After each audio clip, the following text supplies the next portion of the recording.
বলো বলো তোমাদের বাড়ি কই। তাই না? আমার এক মা বুঝি আগেই বলছে আমাদের বাড়ি নাই। সত্যি সত্যি আমাদের নারীদের বাড়ি হয় না, হয় মা? বিয়ের আগে বাবার বাড়ি, বিয়ের পর শ্বশুর বাড়ি। তাই মহাজন তার গানের ভাষায় কি বলছে?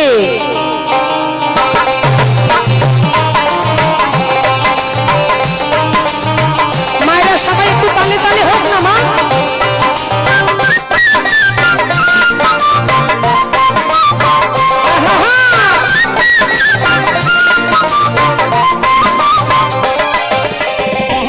বাড়ি এই গ্রামে, শ্বশুর বাড়ি ওই, বাবার বাড়ি এই গ্রামে, শ্বশুর বাড়ি ওই গ্রামে। তোমার বাড়ি কই গো নারী, তোমার বাড়ি কই?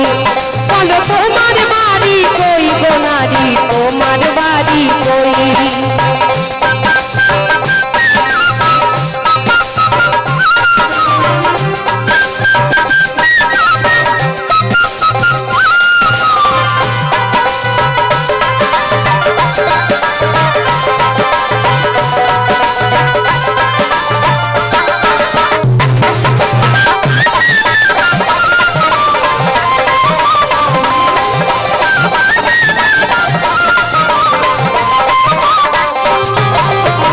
শিশুকালার শৈশব কাটে বাবার আশ্রয়ে, যৌবন কাটে স্বামীর কাছে শ্বশুরালয়ে।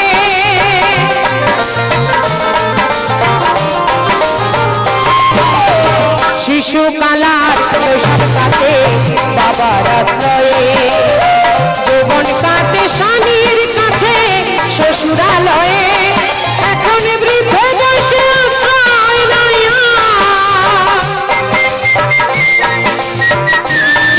এখন বৃদ্ধ বয়সে আশ্রয় নাই আর, ছেলের কাছে রই। তাই না? একজন মায়ের গর্ভে 5টা সন্তানের জায়গা হয়, কিন্তু 5টা সন্তান যখন বড় হয়ে যায় বাবা মার কাছে ভাগাভাগি হয়ে যায়। আপনারা আমার অপরাধ কেউ নেবেন না, আমি সবার কাছে ক্ষমা চাই। আমি আপনাদের এখানকার কথা বলছি না, আমি যেখানে বাস করি সেই কলকাতার কথা বলি। কিছু কিছু সন্তান আছে যারা বড় হয়ে শয়তানে পরিণত হয়। এই যে সন্তানগুলি বসে আছে, প্রত্যেকটা বাবা তার সন্তানের জন্য কত কষ্ট করে।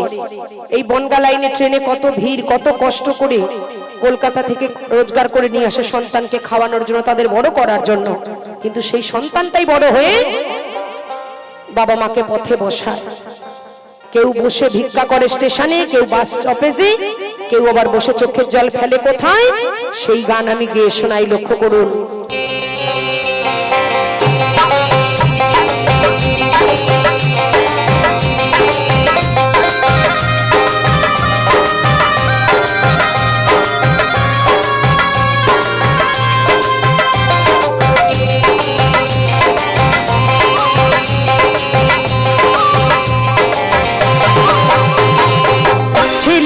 মস্ত মানুষ, মস্ত অফিসার, মস্ত প্লেটে যায় না দেখা এপার ওপার।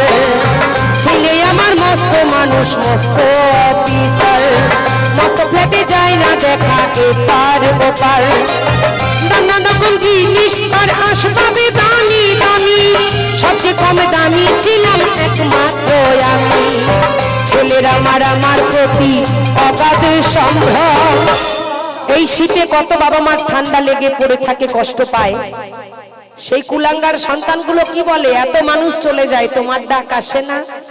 কিন্তু সেই সন্তানটি যখন ছোটবেলায় অসুস্থতার মধ্যে ভুগছিল, তেমন ভগবানের দরবারে গিয়ে সেই সন্তানকে সুস্থ করার জন্য প্রার্থনা করেছে। যেমন আমার ছোট মেয়ে গতকাল রাত থেকে প্রচন্ড পরিমাণে শরীর খারাপ, সেই শরীর খারাপ অসুস্থ বাচ্চা রেখে আমি আপনাদের কাছে এসেছি, তবু তার কাছে প্রার্থনা করেছি সেই সন্তানটি যদি বড় হয় আমায় ব্যথা দিয়ে চোখের জল ফেলে, কাকে বলবো সেই দুঃখের কথা।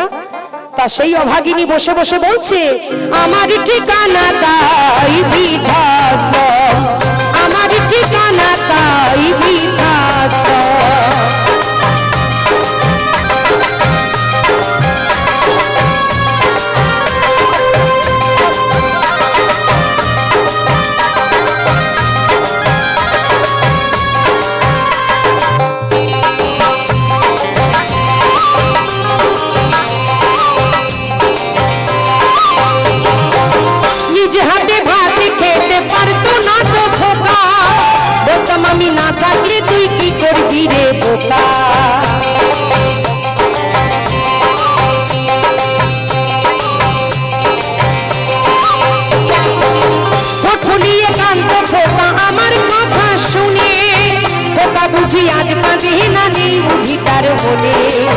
দোয়া যাজ খোঁজে ভুলে যায়নি একদম।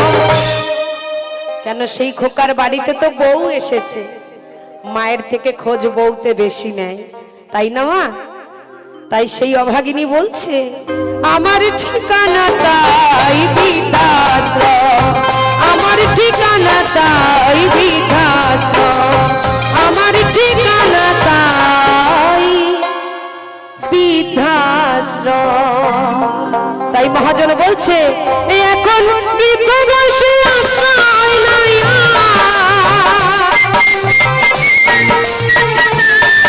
এখন বৃদ্ধ বয়সে আশায় নাই ছেলের কাছে রই তবে তোমার বাড়ি কই গো নারী, তোমার বাড়ি কই বলো, তোমার বাড়ি কই গো নারী, তোমার বাড়ি কই।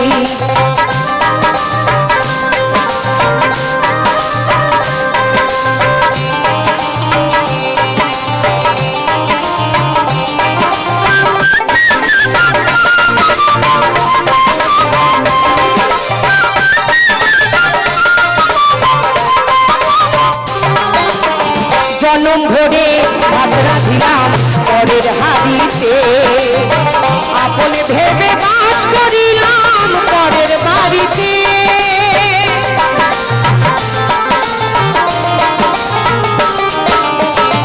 এই যে মহাজন ঢোল বাজাচ্ছে দেখতে পাচ্ছেন আস্তে, ইনি হলো আমার স্বামী। আস্তে গোপাল দা, কি সুন্দর দেখতে না, পুরো কার্তিক ঠাকুর ভেল। এবছর ভেবেছিলাম যে আমার মন্দিরের কার্তিক ঠাকুরটা বার করে ওরই আমি পূজা করি, এত সুন্দর। আমার বাবা পৃথিবীতে এত ছেলে থাকতে এইটার গলায় ঝুলিয়ে দিয়েছে। তাই দেখেন কালকে আপনাদের বনগা ট্যাংরা কলোনি হরিসভায় অনুষ্ঠান ছিল, ওখান থেকে গান থেকে বাড়ি গেছি। মহাশয়কে বিছানা করে না দিলে ঘুমায় না, কয় আমি জমিদারের ছাও না, আমার আরাম লাগে শরীরে, আর আমি তো অভাগিনী নারী, আমাকে করতেই হবে। বিছানা করে তার হাতের কাছে ওষুধ খাবার জল তাকে গোছাগাছি করে দিলাম, তারপরে সে শুলো। ঘুমাতে না ঘুমাতে ভোর হয়ে মেয়েকে নিয়ে ডাক্তারখানা গেলাম, সংসারের কাজ করে আবার এসেছি, গান করে আবার কাজ করে আবার বিকালে গানে যাব। আর এর যদি বলিস ওগো আমার না আজকে খুব কোমরটা ব্যথা, এক গ্লাস জল দেও, কয় তোর বাবারকে আমি চাকর নাকি? মানে আমাদের কোনো দাম নাই। জনম ভর জনম ভরে ভাত রাঁধিলাম পরের হাড়িতে, আপনি ভেবে বাস করিলাম পরের বাড়িতে। যেমন পরের বাড়িতে বাসা,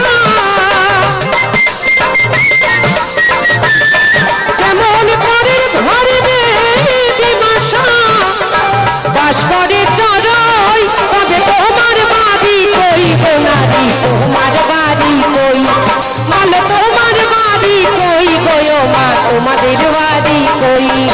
তাহলে তাহলে সবাই মিলে একটু, সবাই মিলে আহা হা।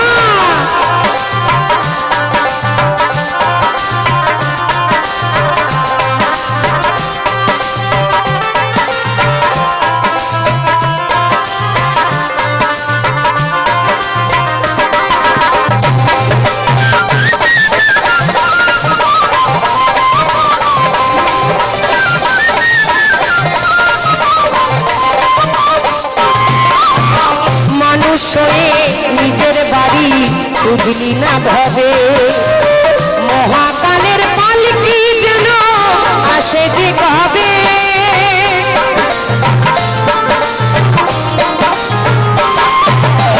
নকুল বনে নিজের বাসা বুঝলি না ভবে, মহাকালের পালকি যেন আসে যে কবে। সেদিন বুঝতে পারবো তুমি আমি, সেদিন বুঝতে পারবো তুমি আমি, এই দেশের কেউ নয় তবে তোমার বাড়ি কই গো নারী, তোমার বাড়ি কই বলো, তোমার বাড়ি কই গো নারী, তোমার বাড়ি